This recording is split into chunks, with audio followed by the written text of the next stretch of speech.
Hello दोस्तों, आपका अपना चैनल एक्सप्लोरिंग एजुकेशन आपका स्वागत करता है। डेली जीके के मॉक टेस्ट में तो देर ना करते हुए हम शुरुआत करते हैं अपनी क्लास। तो पहला क्वेश्चन कह रहा है longest serving prime minister of India.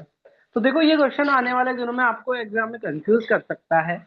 तो अगर सिर्फ इतना ही क्वेश्चन लिखा है लॉन्गेस्ट सर्विंग प्राइम मिनिस्टर, तो इसका आंसर आज भी जवाहरलाल नेहरू आएगा। लेकिन अगर क्वेश्चन में बोला है लॉन्गेस्ट और इलेक्टेड, क्योंकि जवाहरलाल नेहरू जी 1947 से लेकर और जब पहले इलेक्शन हुए थे तब तक भी वो प्राइम मिनिस्टर रहे थे। ठीक है, तो अगर इसी क्वेश्चन में वर्ड आ जाता है इलेक्टेड, तो फिर आंसर आ जाएगा नरेंद्र मोदी। और अगर सिर्फ इतना ही लिखा है तो जवाहरलाल नेहरू इसका सही आंसर होना चाहिए। बात करें हम नेक्स्ट क्वेश्चन की। वो ये कह रहा है चार धाम जो वर्ड है, एक धम वर्ड जो है, तो उड़ीसा ने रिक्वेस्ट करी है कि इस मंदिर ये इस नाम को यहाँ से हटाया जाए। तो बेसिकली क्या है, पश्चिम बंगाल में जो उड़ीसा का जगन्नाथ टेम्पल है इसी का ही एक स्वरूप सेम टू सेम रूप का एक मंदिर बनाया गया था जिसमें ये धाम वर्ड लिखा हुआ था। तो अब इन्होंने क्या करा है, इसके रिक्वेस्ट करी है कि इस वर्ड को क्या कर दिया जाए, हटा दिया जाए। तो इसका जो सही आंसर आ जाएगा क्वेश्चन का, ठीक है, तो पश्चिम बंगाल के दीघा नामक जगह पर जो एक जगन्नाथ मंदिर के जो रेप्लिका है उससे धाम वर्ड हटाने की बात की गई है। नेक्स्ट बात करें, क्वेश्चन वहीं से देखो स्टैटिक उठा लिया है। तो जगन्नाथ का जो मंदिर है पूरी उड़ीसा में, उसको किसने बनवाया था? ठीक है, तो बेसिकली अगर हम बात करें तो जो इसको बनवाया था वो किंग अनंत वर्मन ने बनवाया था, जो सी ऑप्शन में है। और आगे इसका जो काम किया था वो किंग अनंगा भीमा देवा। तो किंग अनंगा भीमा देवा ने पूरा बनवाया था और किंग अनंत वर्मन ने इसकी शुरुआत करी थी। ठीक है, बात करें अगला क्वेश्चन कह रहा है जन धन योजना की शुरुआत कब हुई थी? तो देखो इस जन धन योजना का जो अनाउंसमेंट है वो प्राइम मिनिस्टर ने लाल किले से कर दिया था। ठीक है, लेकिन इसकी जो ऑफिशियल जो शुरुआत हुई थी वो 28 अगस्त 2014 को हुई थी। तो बी क्या हो जाएगा, इसका सही आंसर हो जाएगा। नेक्स्ट बात करें नेक्स्ट क्वेश्चन की। तो वो कह रहा है कि इन प्राइम मिनिस्टर को क्या करना है, आपको क्रोनोलॉजिकल ऑर्डर में लगाना है। ठीक है, तो कौन कौन है? एच डी देव गौड़ा जी है, ठीक है, मनमोहन सिंह है, अटल बिहारी वाजपेयी है। तो अगर हम यहाँ पर बात करें तो इसमें दो ऑप्शन तो आप एलिमिनेट कर सकते हो। कौन कौन से? तो आप जानते हो कि अटल बिहारी वाजपेयी पहले बने थे और मनमोहन सिंह बाद में बने थे। यानी कि बी बाद में आएगा, सी पहले आएगा। और इनमें अगर हम बात करें, ठीक है, तो वीपी सिंह पहले बने थे और बाद में एच डी देवगौड़ा बने थे। ठीक है, वीपी सिंह पहले बने थे और एच डी देवगौड़ा बाद में बने थे। तो अब बढ़ते हैं हम नेक्स्ट क्वेश्चन की तरफ।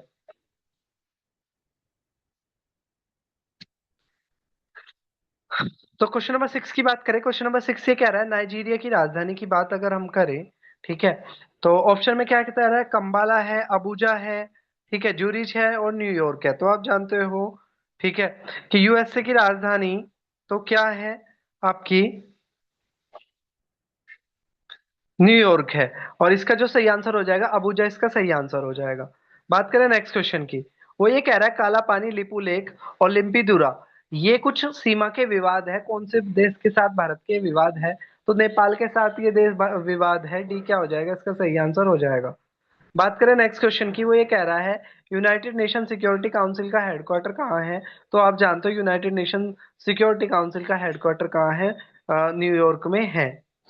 बात करें नेक्स्ट क्वेश्चन की। तो अभी क्या है, अमित शाह जी ने एलपीएमएस विनिमय एलपीएमएस विनिमय का इनॉग्रेशन करा है। तो बेसिकली है क्या ये? तो लैंड पोर्ट की मैनेजमेंट करने के लिए ये बनाया गया है, जिसका नाम क्या है, एलपीएमएस विनिमय। तो सी क्या हो जाएगा, इसका सही आंसर हो जाएगा।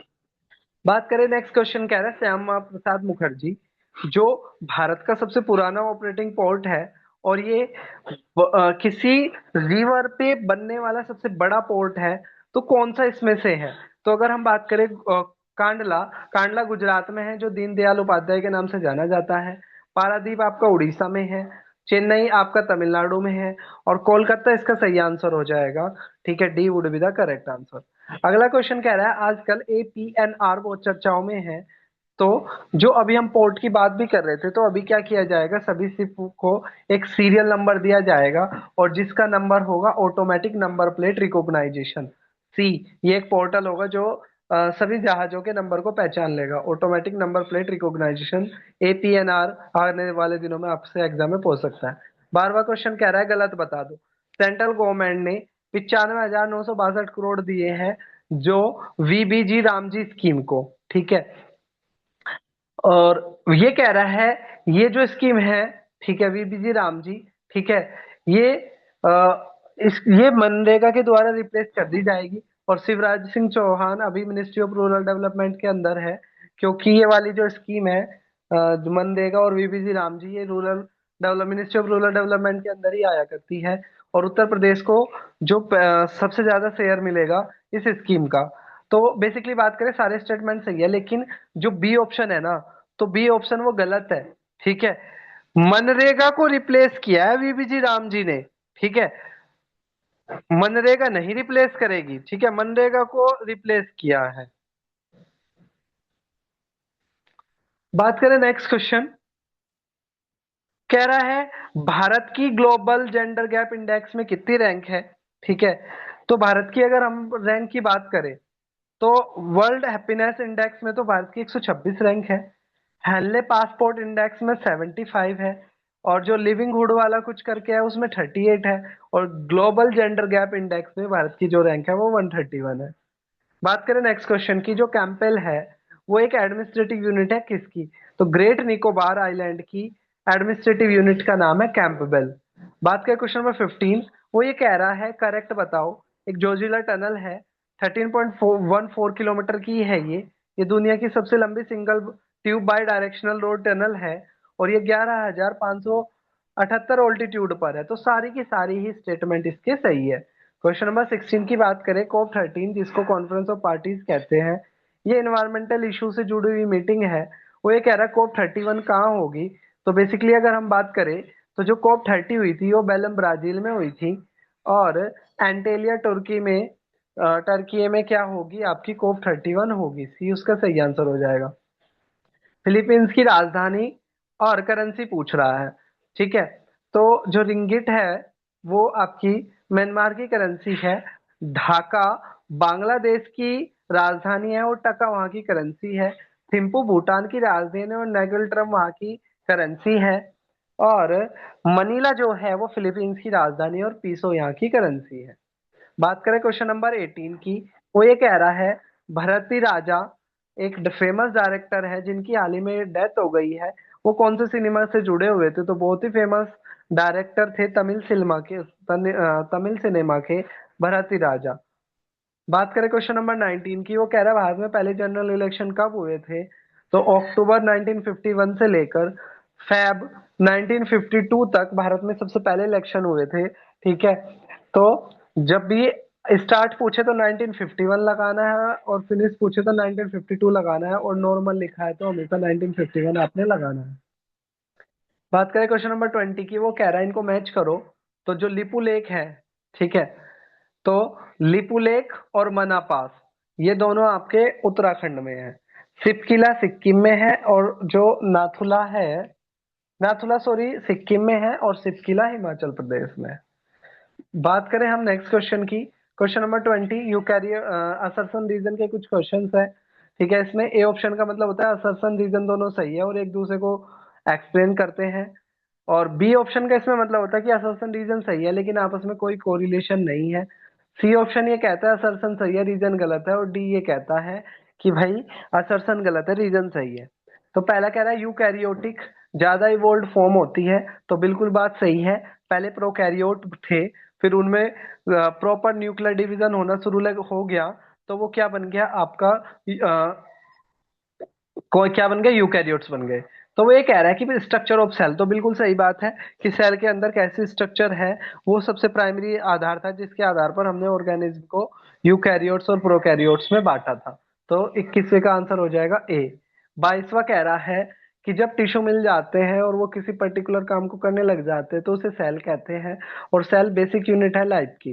तो बी रीजन तो सही है, क्योंकि सेल ही बेसिक स्ट्रक्चरल फंक्शनल यूनिट होती है लाइफ की। लेकिन ए ऑप्शन गलत है, वो ये कह रहा है ग्रुप ऑफ टिश्यू जो पर्टिकुलर काम को करे उसे सेल कहते हैं। ये उलट दिया स्टेटमेंट, ग्रुप ऑफ सेल जो पर्टिकुलर फंक्शन को करे उसे टिश्यू कहते हैं।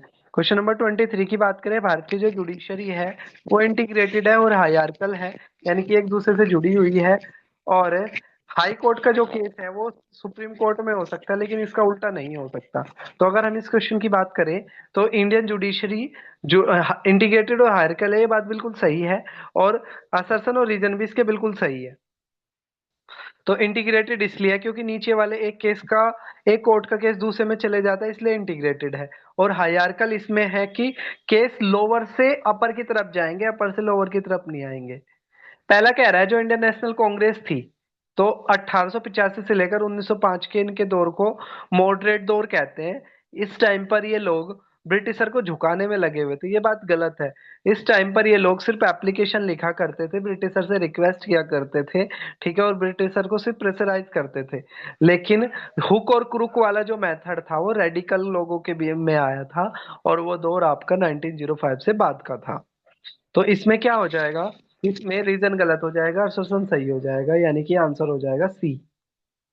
बात करें क्वेश्चन नंबर 25 की, वो ये कह रहा है भारत में E85 फ्यूल आ गया और हमने इथेनॉल मिला दी। और वो कह रहा है कि इसका जो कारण है भारत में ऑयल क्राइसिस का होना और एक्सपोर्टेड ऑयल पे डिपेंड होना। तो टर्म देखो, एक्सपोर्टेड नहीं होना चाहिए था, इंपोर्टेड होना चाहिए था। तो इसका भी असर्शन सही है, रीजन गलत है। तो सही आंसर इसका भी सी बन जाएगा। तो ये थे 25 क्वेश्चन। आपको कमेंट बॉक्स में ये बताना है कि आपके 25 में से कितने मार्क्स बन रहे हैं, ठीक है। और फिर मिलेंगे हम कल एक नए मॉक टेस्ट के साथ। तब तक के लिए टेक केयर, जय हिंद जय भारत।